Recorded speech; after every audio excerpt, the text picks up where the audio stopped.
नमस्कार, स्वागत है आप सभी का अमर उजाला डिजिटल में और आपके साथ मैं हूं अलका त्यागी। आज हम बात करेंगे उस विषय पर जिसका पूरे देश को इंतजार है। यूसीसी यानी समान नागरिक संहिता अगले महीने उत्तराखंड में लागू होने जा रही है। जो इसकी नियमावली बनाने वाली समिति थी उसका काम भी अब पूरा हो चुका है। तो इस पूरे मामले में अब आगे का क्या अपडेट है, कब लागू होगा यूसीसी, इसके बारे में बात करने के लिए मेरे साथ हैं अमर उजाला के वरिष्ठ पत्रकार अवनीश चौधरी जी। सर, सबसे पहले ये कि यूसीसी की जो क्रियान्वयन और नियमावली बनाने वाली समिति थी उसका काम अब पूरा हो चुका है, तो अब इसमें आगे का क्या प्रोसेस रहेगा और कब तक ये लागू होने की संभावना है? देखिए, मुख्यमंत्री पुष्कर सिंह धामी ने राज्य स्थापना दिवस 9 नवंबर का दिन रखा था। घोषणा की थी कि हम यूसीसी को लागू कर देंगे, लेकिन उन्होंने एक बात कही थी कि जो नियमावली और क्रियान्वयन समिति है उसका काम अभी जारी है, इसका काम पूरा हो जाए तो सरकार अपना काम कर देगी।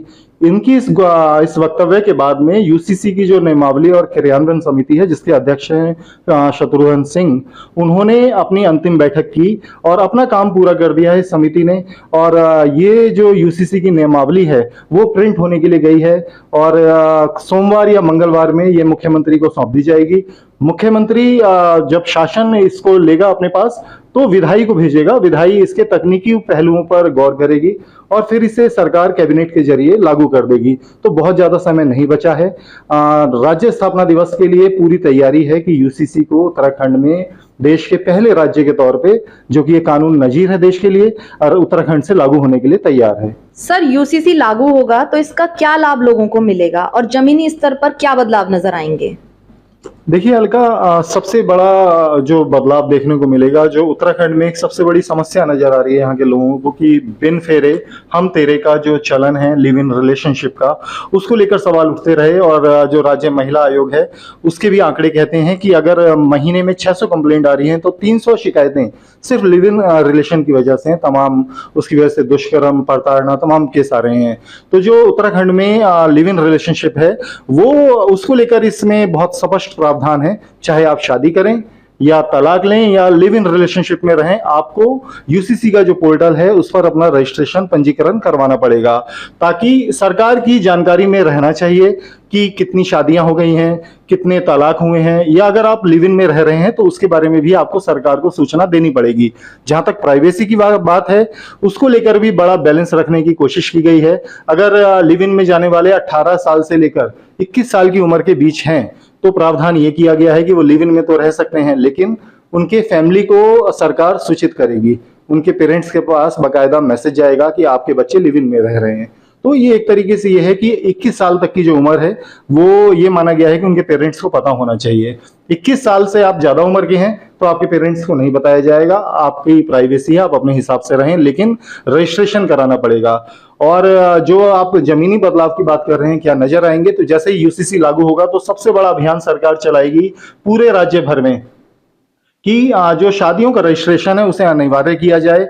इसके लिए 2 नियम हैं कि जब यूसीसी लागू होगा, मान लीजिए 9 नवंबर को यूसीसी लागू हो जाता है, तो अगले 6 महीने तक उन जोड़ों को शादी का रजिस्ट्रेशन कराने का मौका दिया जाएगा जिनकी शादी यूसीसी लागू होने से पहले हुई है। मतलब जिन्होंने पहले शादियां कर चुके हैं वो अगले 6 महीने तक अपना रजिस्ट्रेशन करा लें, ये नियम रखा गया है। जब वो 6 महीने बीत जाएंगे तो उसके बाद जिन जोड़ों ने यूसीसी लागू होने के बाद शादी करेंगे, जो लोग, उनको सिर्फ 3 महीने का समय दिया जाएगा कि आप लोग भी अपना रजिस्ट्रेशन करवा लें। और अब सवाल उठता है कि अगर जो नहीं करवाता है तो उसके लिए क्या प्रावधान है। तो फिलहाल सरकार की ये कोशिश है कि हम लोगों को जागरूक करें, डराएं नहीं, क्योंकि यूसीसी का जो कानून है वो क्योंकि हम कह रहे हैं कि देश के लिए नजीर है, बहुत बेनिफिशियरी है, तमाम लाभ हैं इसके, तो डर का माहौल नहीं बनाना है, लोगों को जागरूक करना है। तो फिलहाल ये कहा गया है कि अगर आप शादी का रजिस्ट्रेशन नहीं कराते हैं या तलाक का रजिस्ट्रेशन नहीं कराते हैं, लिव इन रिलेशनशिप का, तो अगले जब वो समय अवधि पूरी हो जाएगी 6 महीने और 3 महीने की, तो आपको जो सरकारी सेवाओं का लाभ है वो देना बंद कर दिया जाएगा।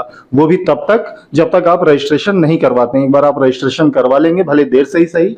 एक देश एक कानून, और उत्तराखंड में यूसीसी लागू होने के बाद एक राज्य एक कानून, यानी कि सभी पर्सनल लॉ खत्म।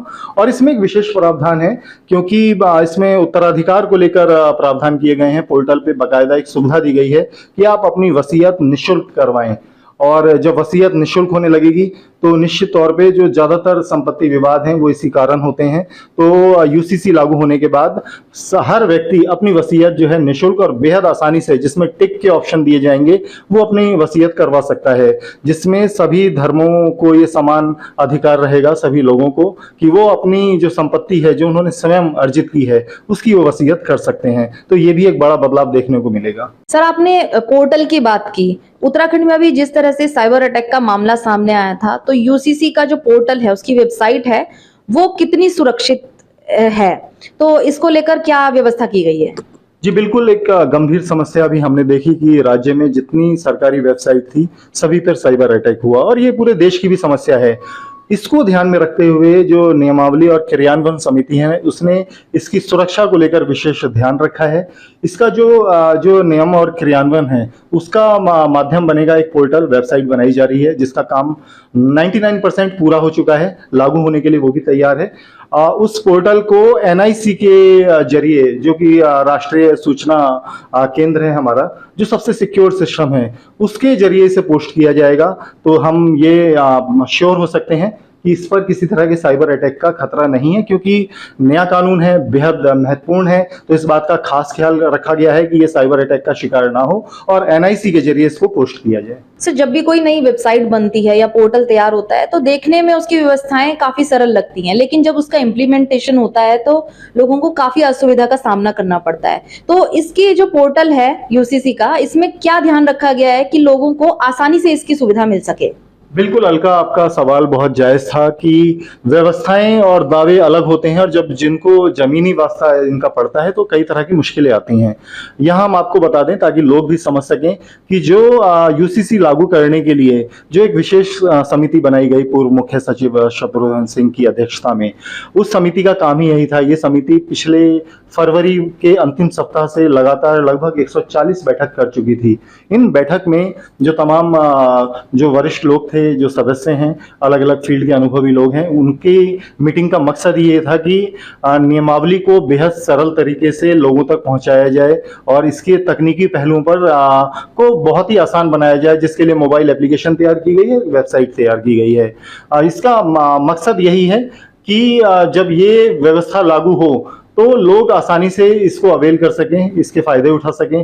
तो इसके लिए क्या किया गया है कि जो यूसीसी का पोर्टल होगा, इसकी वेबसाइट होगी, ये तमाम जो प्रमुख लिंक हैं, जैसे आधार है, पैन कार्ड है और सेबी है, इनसे इनको लिंक किया गया है। जब भी कोई यूसीसी से संबंधित कोई भी आवेदन करेगा तो उसकी वेरिफिकेशन तुरंत होगी, क्योंकि जो आधार, सेबी या पैन कार्ड जैसे लिंक इससे कनेक्टेड होंगे तो सिर्फ उसमें नंबर डालना है और उनका आधार पैन कार्ड वेरीफाई हो जाएगा। इस तरह की व्यवस्थाएं की गई हैं। कोशिश की गई है कि लोगों को किसी तरह की परेशानी ना आए, उनका काम जल्द से जल्द हो जाए। और जो समिति है उनका कहना है कि देखिए, सुधार की गुंजाइश हमेशा रहती है, आगे अगर कोई समस्याएं आएंगी तो उन पर भी काम किया जाएगा। लेकिन इस मामले को लेकर सरकार संजीदा है, क्योंकि एक तो देश का पहला राज्य है और यूसीसी जैसा महत्वपूर्ण कानून, तो किसी तरह की ऐसी अड़चन ना आए जिससे लोग इसके इस्तेमाल में कहीं उन्हें असुविधा हो। तो निश्चित तौर पर यूसीसी देश के लिए नजीर बनेगा और उत्तराखंड के लिए गौरव की बात है कि पहला राज्य होगा उत्तराखंड जहां यूसीसी लागू होने जा रहा है। तो आपकी जानकारी के लिए, रूल बनाने वाली जो समिति गठित की गई थी माह फरवरी में, इसकी पहली मीटिंग फरवरी के आखिरी सप्ताह में हुई थी, उसने अब अपना काम रूल बनाने का पूरा कर लिया। आज की जो बैठक समिति की हुई है उसमें जो रूल बनाए गए हैं उसके जो फाइनल पॉइंट्स बचे हुए थे उस पर चर्चा हो रही है और रूल हमारा तैयार है। अब हम उसको प्रिंटिंग के लिए देंगे और प्रिंटिंग से जैसे ही हमारे पास आएगा माननीय मुख्यमंत्री जी से समय लेकर हम उनके समक्ष प्रस्तुत करेंगे। तो काम हमारा पूरा हो गया ये बताने के लिए।